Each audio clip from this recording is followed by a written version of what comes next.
¿Cómo están? Un gusto saludarlos nuevamente, queridos alumnos y alumnas de comunicación social. Una semana más que nos encontramos para seguir conversando y aprendiendo un poco más de de la importancia que tiene la comunicación en la vida humana. Atención, es muy importante esto, es muy probable, estén muy atentos durante la semana, que hagamos alguna clase en vivo, online, a través de algunas de las herramientas que se están poniendo a disposición en iCampus. Así que estén atentos a aquello, seguramente yo mismo les voy a mandar un correo donde les voy a estar avisando. De ser así, sería en el mismo horario en que nos tocaría la clase presencial, para que todos ustedes también se coordinen y puedan estar presentes en aquella clase. De todas maneras, les vuelvo a insistir, todo eso lo vamos a estar coordinando, van a recibir el correo correspondiente y obviamente creo que es una muy buena forma también para que nos vayamos conociendo y podamos compartir un poco más en directo, y así vamos aprendiendo de la mejor manera. Ustedes entienden que la circunstancia de todo lo que está ocurriendo nos está llevando a buscar todos los métodos para lograr transmitir de la mejor manera la información y obviamente el aprendizaje para ustedes, que es lo que más nos interesa, no solamente a nosotros los profesores, sino que a todo a UNIAC. Bien, nos vamos a enfocar en esta segunda clase, en este segundo capítulo, a seguir avanzando un poco en lo que es la historia de la comunicación. Ya a esta altura les debe haber quedado absolutamente claro en qué consiste la comunicación. Recuerde que la comunicación básica tiene 3 pasos que son esenciales, es decir, que haya un emisor, que haya un mensaje y que haya un receptor. Habiendo esos 3 elementos ya podemos hablar de comunicación. Eso es uno de los elementos principales. El segundo, que la comunicación es fundamental en el ser humano y que el hombre, o el ser humano en sí, no puede dejar nunca de comunicar. Siempre estamos comunicando. Incluso cuando callamos, incluso con nuestro silencio, nuestra mirada, nuestra sonrisa, nuestros movimientos, lo que hacemos con las manos, los colores que ocupamos, en fin, siempre estamos comunicando. Y lo tercero, que viene un poco también de lo anterior, si siempre estamos comunicando, la comunicación es esencial, fundamental en el ser humano, tanto como respirar, dijo alguien por ahí en un foro, a quien le encontré bastante razón, porque la comunicación es la que nos ha permitido al ser humano procrearse de partida, porque nos permite conocer a otra gente, formar parte de un grupo, empezar a formar sociedades, comenzar a formar ciertos vínculos, y eso ha llevado a que el ser humano logre pasar generación tras generación, además contándose la historia, contándose todos los adelantos que ha logrado conseguir, y eso ha permitido que hoy nuestra sociedad sea la sociedad humana que conocemos hasta el día de hoy. Eso es lo más fundamental dentro de la comunicación, más otros tantos elementos que me imagino que ustedes, con los textos que han estado leyendo, me imagino que lo tienen mucho más claro. Bien, eso es comunicación, pero este ramo se llama comunicación social. ¿Cuál es la diferencia? Obviamente la base sigue siendo la comunicación. La diferencia es que la comunicación social está enfocada a grandes masas. Es la comunicación que se produce desde una persona, desde una entidad o desde un campo muy específico que sabe manejar las comunicaciones y que está orientado a grandes masas. Esto generalmente se produce a través de los medios de comunicación masivos. ¿A qué nos referimos con los medios de comunicación masivos? Fácil: la radio, el diario o periódico, las revistas, la televisión, el cine y hoy día, por supuesto, internet, redes sociales, en fin, y varias otras cosas más. Todo eso se considera medios de comunicación masivos, con lo que mi mensaje puede llegar a millones y millones de personas. ¿Cuál es la gracia de conocer esto de la comunicación social? La principal gracia es que cuando uno conoce cómo se maneja la comunicación, uno es capaz de que este mensaje que le llega a millones de personas, uno logra que esos millones de personas reaccionen de cierta manera que uno espera.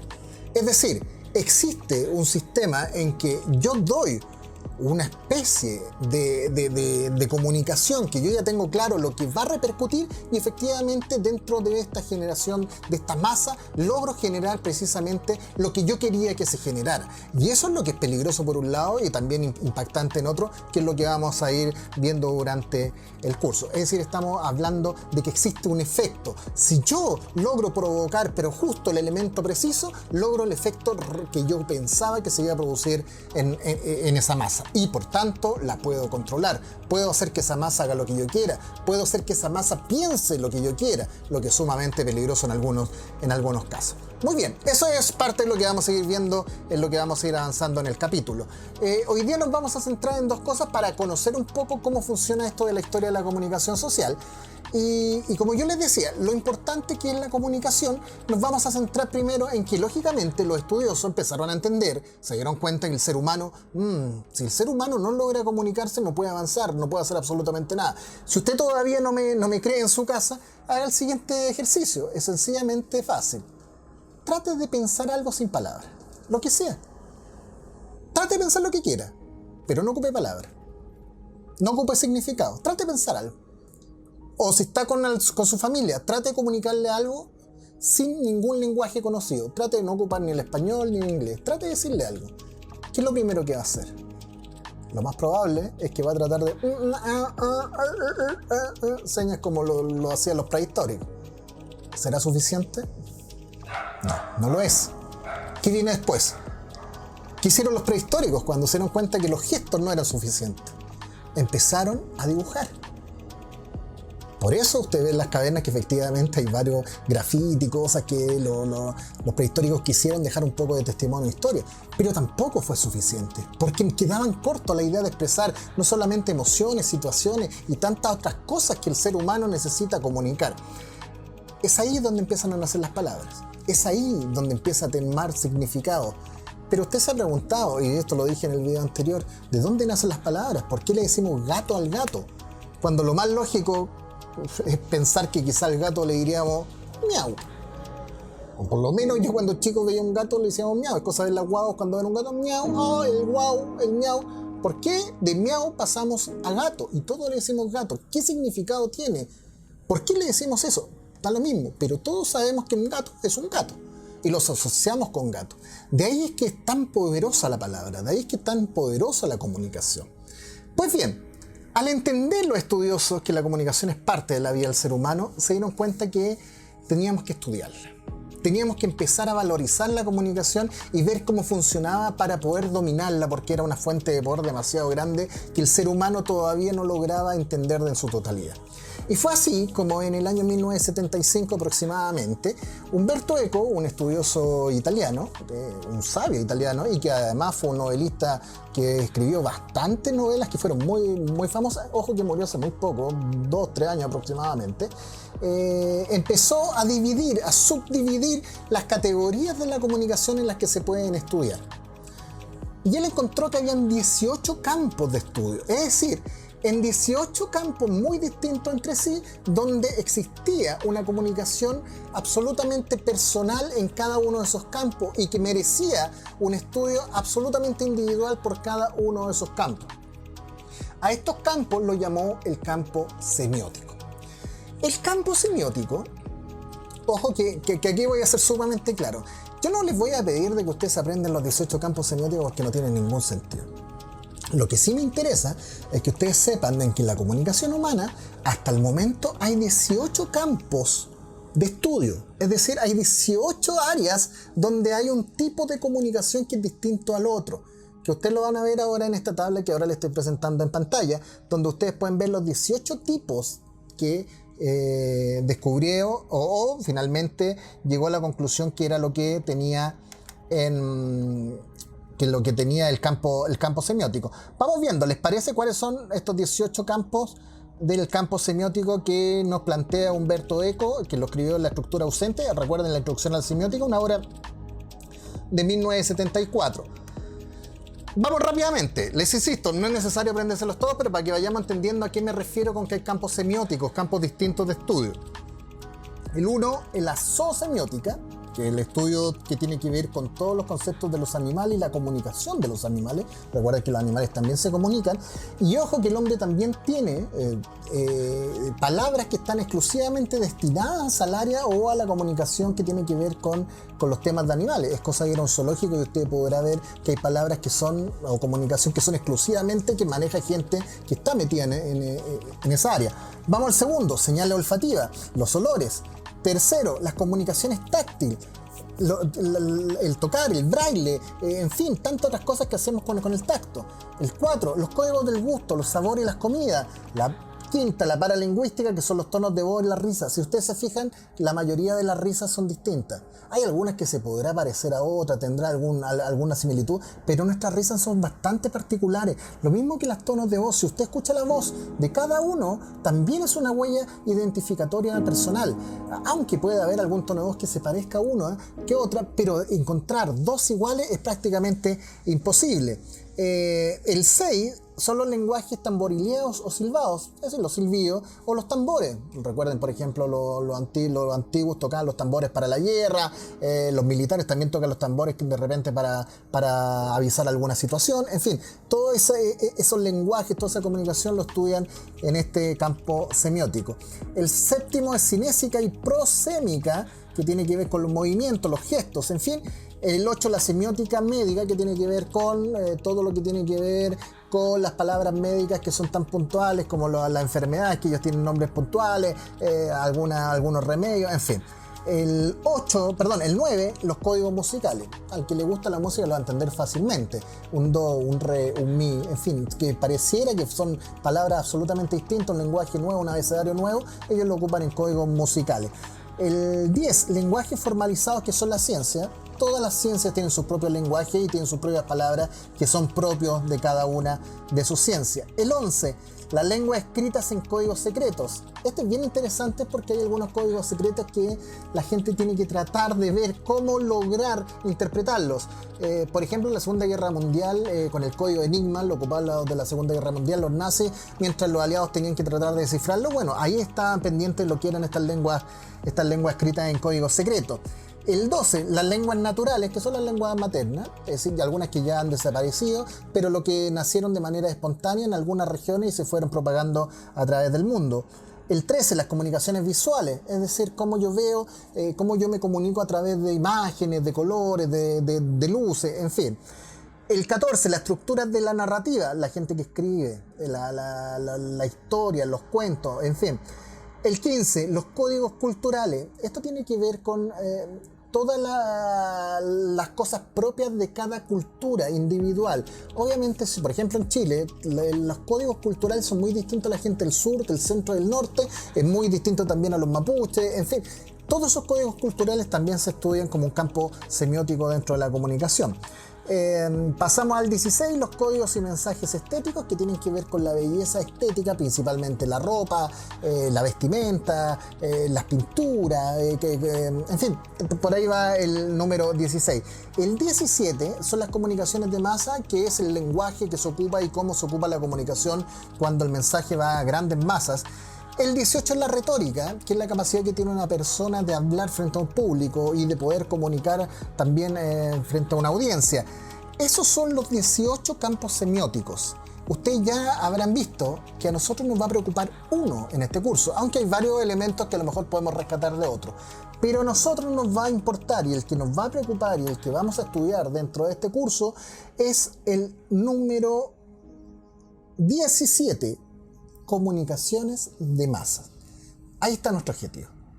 Ese campo semiótico es el que a nosotros nos va a importar en este curso. Nosotros vamos a estudiar a fondo cómo funciona la comunicación dentro de las masas, cómo funciona el hecho de que yo digo algo y las masas reaccionan frente a un ente, y cómo las masas se ven absolutamente, de alguna manera, funcionan a partir de la comunicación que yo puedo darle, todo esto a través de un aparataje comunicacional que ya está sumamente estudiado. Las masas pueden funcionar a través de lo que yo realmente quiero que ellos hagan. Esa es la parte importante. Muy bien, entonces, eso es la parte que tiene que ver con el campo semiótico. Quiero que les quede sumamente claro entonces. El campo semiótico es que hay distintos campos de estudio dentro de la semiótica, dentro de las comunicaciones, que son 18 según Umberto Eco, y el que a nosotros nos va a interesar tiene que ver entonces con el número 17, que son las comunicaciones de masa.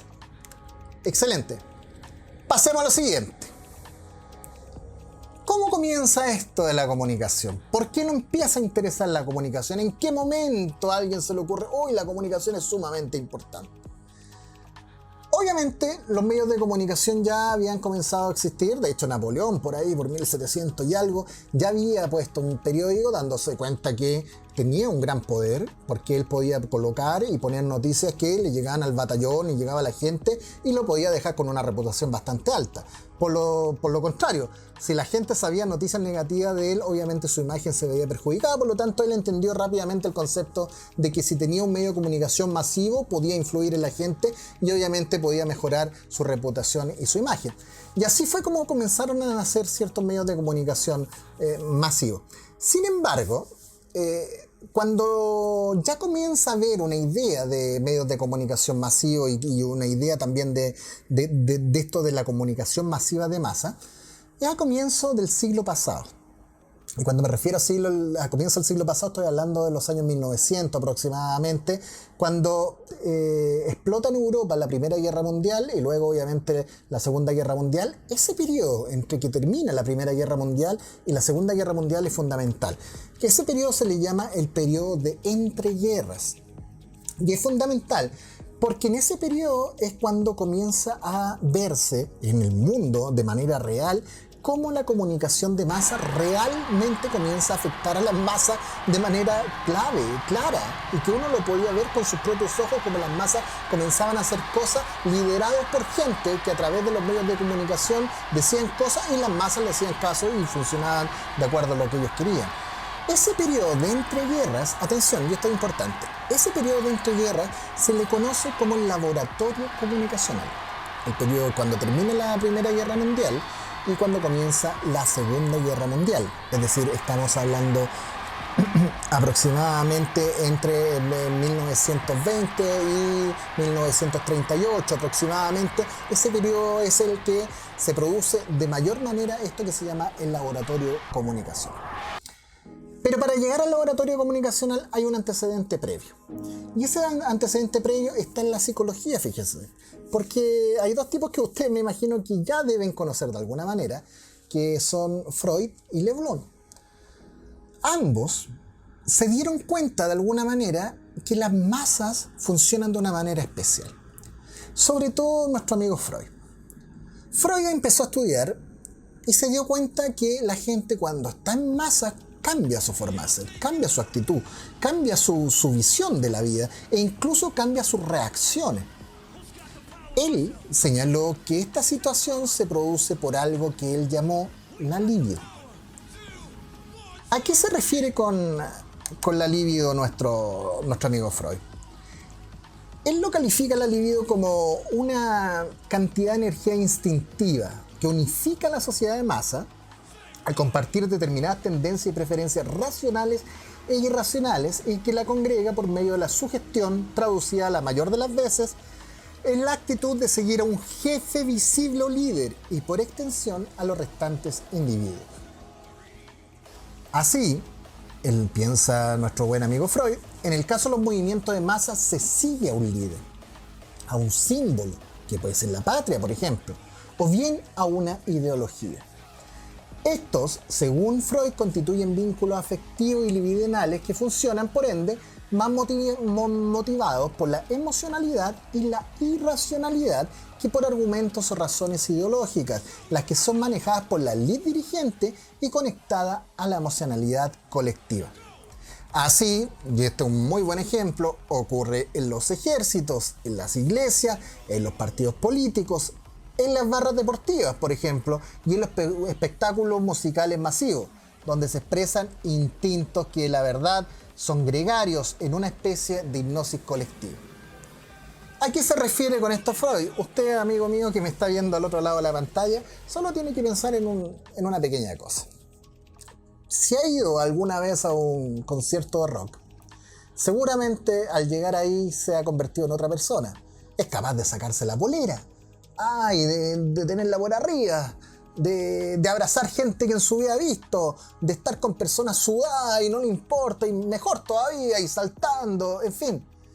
Pero si esa misma situación le pasara en el metro, por ejemplo, ¿cuál sería su reacción? Seguramente sería muy distinta, ¿no? Le daría asco. ¿Y por qué no le dio asco a la anterior?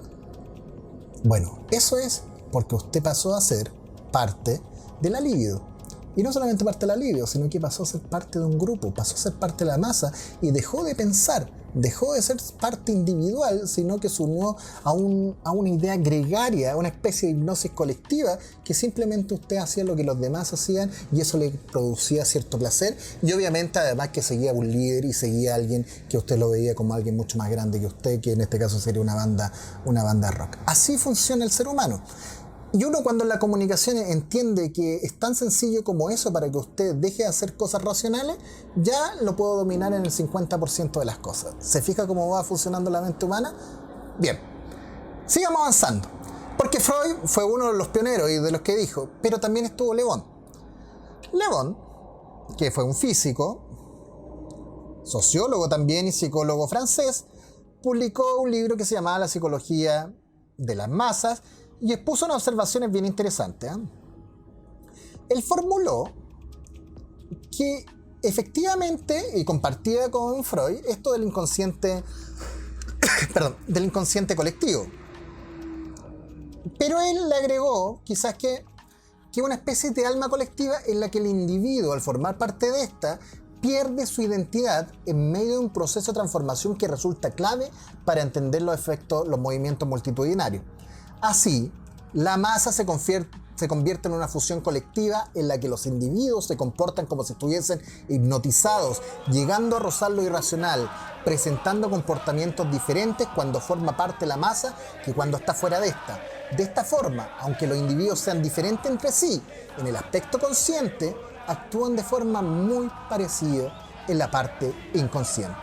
Según Le Bon, entonces, las masas no pueden responder con inteligencia, pues actúan bajo un movimiento de inercia colectivo e impulso que las hace sentir omnipotentes y que por lo mismo las torna fácilmente fanatizables, ya que desciendan a niveles inferiores en relaciones al individuo aislado, por lo que pueden tender en actos instantáneos, incluso, dice, hacia la criminalidad, promoviendo una especie de oleaje masivo en que el individuo se contagia, llegando a sacrificar muy fácilmente su propio interés individual en nombre del interés colectivo. Así es. Le Bon lo ve sumamente claro. Él entiende que cuando estamos solos somos unas personas sumamente distintas a cuando estamos en grupo. Tan distintas que somos capaces incluso de ser criminales cuando estamos en grupo. ¿No me cree? Vea las últimas imágenes de lo que pasaba en Chile. Vea los saqueos. ¿Usted cree que la mayoría de la gente que está saqueando? Pues que sí, hay gente que puede estar acostumbrado a aquello. Pero ¿cuánta de esa gente cree que a lo mejor jamás lo había hecho? Y si usted le preguntara en otras circunstancias, hubieran dicho, no, ¿cómo se le ocurre? Yo jamás saquearía, jamás robaría. Pero estuvieron en la situación, vieron a los demás haciendo exactamente lo mismo y terminaron saqueando, o vandalizando, o tirando piedra, o quemando. Así funciona la inteligencia humana. Lamentablemente funciona así. El problema es que la gente que es un poco más inteligente que aquellos logra ver estas situaciones y logra controlarlo. Y logra colocarles ideas y logra también manejarlo. Y eso fue lo que muy bien vieron Le Bon y Freud. Estoy hablando de 1900. Ellos fueron los que partieron con esta idea de la comunicación de masa y cómo las masas podían manejarse. A partir de ellos nace esta idea, pero ellos no lo pudieron estudiar de una manera concreta porque no lo vieron en terreno, esto no lo veían diariamente. Por eso después de la Primera Guerra Mundial aparecen los líderes que sí logran hacer esto en la realidad de lo que ya Le Bon y Freud habían predicho que podía pasar con las masas. Y por eso se le llama laboratorio comunicacional al periodo entre guerras, porque efectivamente que ya los vamos a ver en la próxima clase, los filósofos y los estudiosos que ya pudieron estudiar este caso de la comunicación social, lo vieron en la realidad, lo vieron en el mundo, vieron cómo actuaban. Vieron cuando apareció Hitler, Stalin, en fin, y otros más, que eran capaces con solamente su comunicación ser capaces de manejar a grandes masas y que estas masas cambiaran su ideología e hicieran cosas que en otras circunstancias jamás hubieran hecho. Esa es la magia de la comunicación, que obviamente la vamos a seguir viendo ya la próxima semana. Espero que les haya gustado esta primera parte, que es solamente un anticipo. Ya nos estamos metiendo para empezar a conocer las verdaderas teorías y ver cómo funciona esto de la comunicación, del control de masa, y vamos a ver cómo empieza con esto del periodo de entreguerra realmente las masas a hacer cosas que jamás uno podría pensar, que nos meten las ideas en la cabeza y que hacemos cosas que jamás hubiésemos pensado en hacer. Un gusto haber estado esta semana nuevamente con ustedes y espero ya la próxima semana, quizás a lo mejor estar en vivo para poder conversar un poco más. Recuerden estar atentos al correo y si no, obviamente yo les voy a estar avisando por si hay otro video que publicamos la próxima semana o finalmente ya vamos a tener un video en vivo. Muy buena semana, queridos alumnos y alumnas.